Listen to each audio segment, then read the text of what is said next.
Amen. Mais au-dessus de cela, parle, au-dessus de cela, je vais faire la volonté de Dieu. Amen. Au-dessus de toutes ces choses-là, je vais faire la volonté de Dieu. Alléluia. Dites Amen bien. Vous savez, je pense que je l'avais dit la dernière fois quand nous avons organisé la conférence Académie apocalyptique de l'autre côté, qu'au temps de la fin, le Seigneur aura toujours besoin des hommes et des femmes qui sont disposés à devenir fortement riches, puissamment bénis matériellement. Vous savez pourquoi? Parce que ce n'est pas en vain que Dieu a choisi aussi Noé. Alléluia. Le travail, la mission exigeait beaucoup de moyens. Noé devait être en bonne santé pour construire l'arche, parce que c'était un travail énorme. Alléluia. Il devait être quoi? En bonne santé. Deuxièmement, il devait avoir une famille stable. Une vie familiale stable. La preuve en est que vous allez voir que Noé et ses enfants, ses 3 enfants, ainsi que ses 3 belles filles et sa femme sont entrés dans l'arche. En d'autres termes, il y avait une certaine cohésion familiale, une vision familiale commune, une stabilité dans leur famille. Dites Amen bien. C'est non négligeable cet aspect. Le Seigneur ne confie pas ces grandes missions à des hommes qui ont des problèmes d'instabilité familiale. Soit tu n'es pas marié, tu es stable dans ta vie célibataire. Alléluia. Tu es stable dans ton célibat. Il y a des célibataires stables. Dites Amen bien. Un Amen puissant s'il vous plaît. La stabilité n'est pas synonyme d'être marié. Il y a des gens mariés instables. Ils sont mariés mais ils sont très très instables. Il y a des gens qui sont célibataires mais qui sont aussi stables. Alléluia. Il y a aussi des hommes sur cette terre, s'ils se marient, ils deviennent instables. Oui. Paul a dit qu'il préfère rester tel qu'il est. Célibataire. Parce qu'il savait que s'il se mariait, il n'allait peut-être pas écrire toutes ces lettres qu'il avait écrites. Toutes ces lettres-là, les épîtres, il n'allait pas les écrire. Parce que oui, quelqu'un là à côté, non, tu n'as pas donné l'argent de ceci, tu n'as pas donné l'argent de cela, on n'est pas allé au cinéma, on n'a pas fait ceci et cela, ainsi de suite. Et il allait embrouiller sa tête et tout ça, il n'allait pas être bien concentré pour écrire toutes ces lettres-là. Que Dieu soit loué pour le célibat de Paul. Dites Amen bien. Ça nous a aidé aujourd'hui d'avoir toutes ces lettres facilement, il pouvait écrire. Il pouvait écrire facilement. Vous savez, Paul est allé à Rome comme prisonnier, et puis lui-même est parti se présenter là où on le cherchait pour l'arrêter. S'il avait une femme, il n'allait pas faire ça. Dites Amen bien.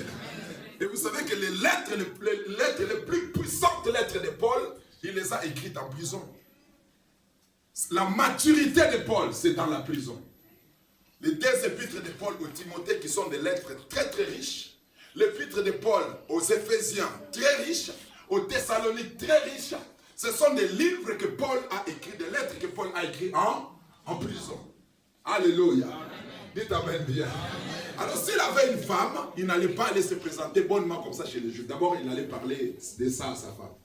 Que je vais aller là où on me cherche. Une prophétie est sortie par Agabus, que c'est lui qui est le propriétaire de cette ceinture. On va l'arrêter à Jérusalem. Parce que c'était déjà annoncé, prophétiquement, qu'on va l'arrêter. Mais Paul est allé là où Dieu a dit qu'on va l'arrêter. Et s'il avait une femme et des enfants, il n'allait pas faire ça. Dites Amen bien. Donc il y a certaines stabilités ministérielles, missionnaires qui exigent le célibat. Dites Amen bien. N'ayez pas peur. Les gens, quand ils entendent parler du célibat, ils voient directement la mort, ils voient les problèmes, ils voient les soucis. Alléluia. Dites Amen bien. Les célibataires sont souvent tristes, mais les mariés sont souvent en colère. Alléluia. Dites amen bien. Les célibataires sont souvent tristes parce qu'ils sont seuls. Mais les mariés sont souvent en colère. Parce que quelque chose n'a pas marché. Parce que quelqu'un a déposé quelque part, quelque chose là où ça ne devait pas être. Quelqu'un lui a répondu comme ça. Il n'a pas fait. Donc, vous ne savez pas si les gens ne vous disent pas la vérité, c'est ce qui se passe. Dieu t'amène bien. N'est-ce pas, papa? Un amen professeur. Alléluia. La colère et le mariage sont des amis. Donc, la fin ne veut pas dire que vous n'allez pas vous marier, que vous n'allez pas faire tout ce que vous avez l'habitude de faire. Et il ne faut pas dire, le temps de la fin arrive, je ne vais plus aller au cinéma. Le temps de la fin arrive, je n'amène plus les enfants en vacances. Le temps de la fin arrive, je ne vais plus jamais amener ma femme en promenade quelque part. Sinon, Jésus va venir, il ne va pas me trouver à l'église, je vais aller en enfer. Non. Alléluia. Dites amen bien. Ok. Dis après moi, les mystères de la fin. Le mot mystère veut dire tout simplement ce qui est caché, ce qui est voilé, ce qui est incompréhensible, ce que l'intelligence de l'homme n'arrive pas à cerner. C'est ce qu'on appelle un mystère. Erika, va là-bas.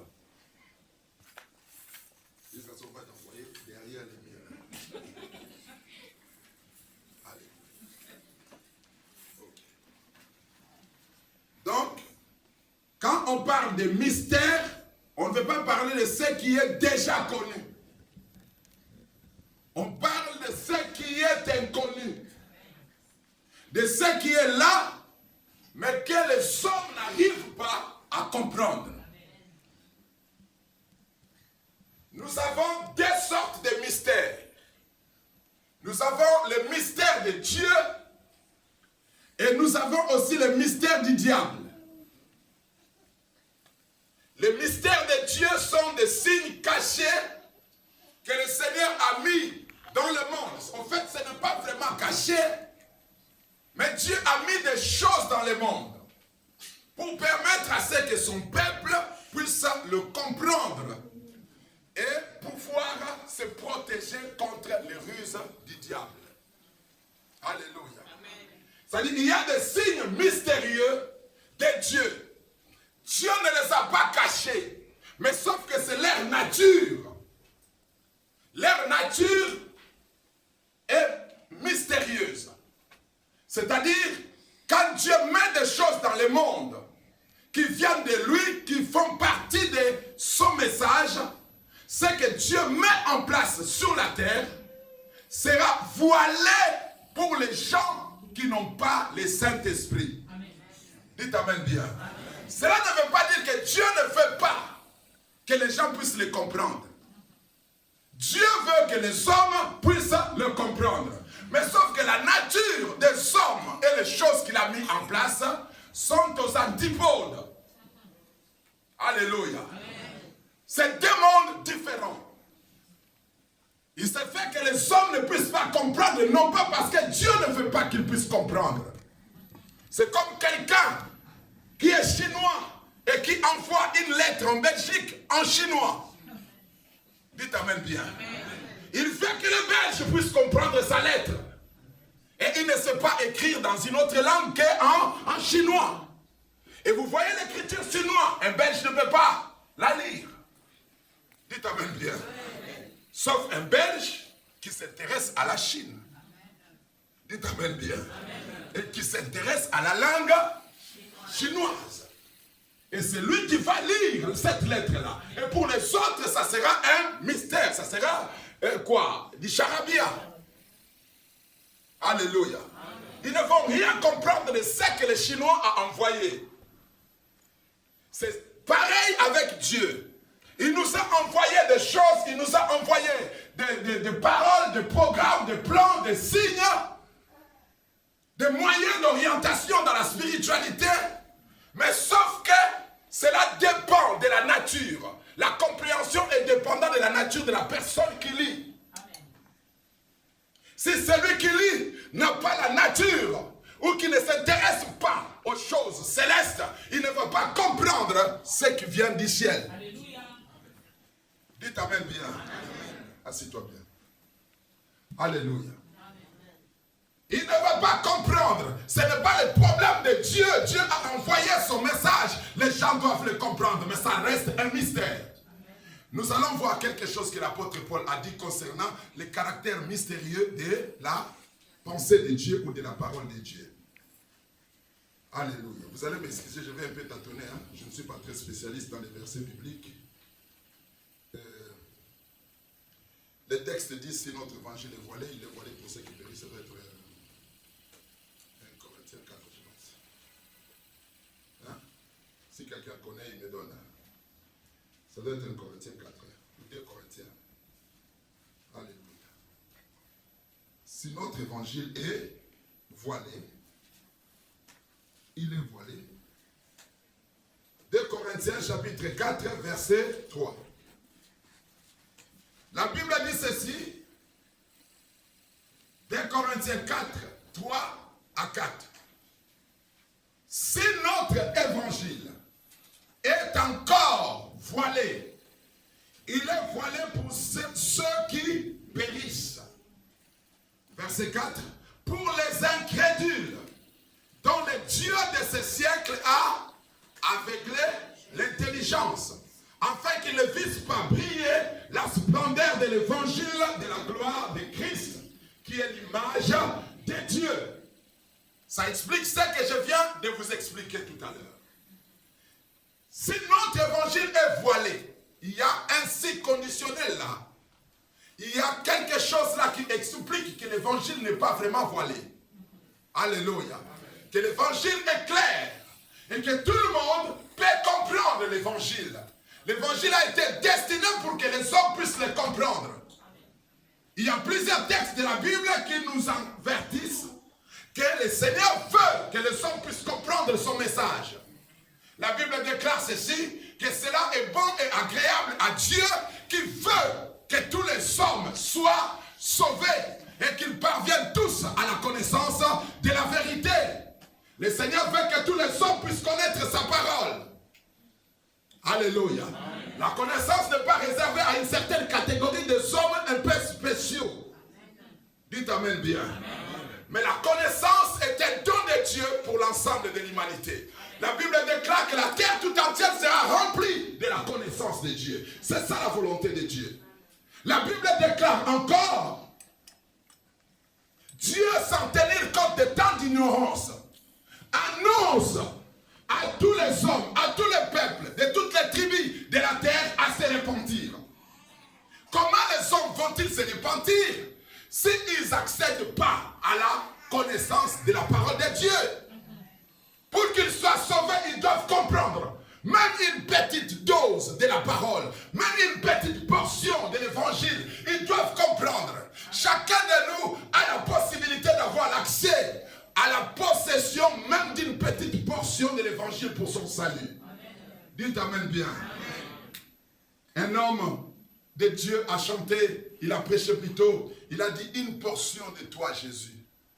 Une petite portion de toi Jésus dans ma vie. Ma vie ne sera plus jamais la même.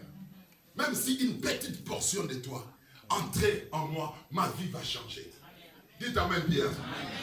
Mais si l'évangile est encore voilé, il est voilé pour ceux qui périssent. Suivez très bien. Pour les incrédules dont le Dieu de ce siècle a aveuglé l'intelligence. Dites Amen bien. Un Amen puissant s'il vous plaît. C'est-à-dire je suis en face de ce panier. Ce panier m'appartient. Mais moi, je suis aveugle. Je ne vois pas. C'est-à-dire, je ne peux pas profiter de ce panier parce que je suis aveugle. Est-ce que le problème, c'est le panier ou moi?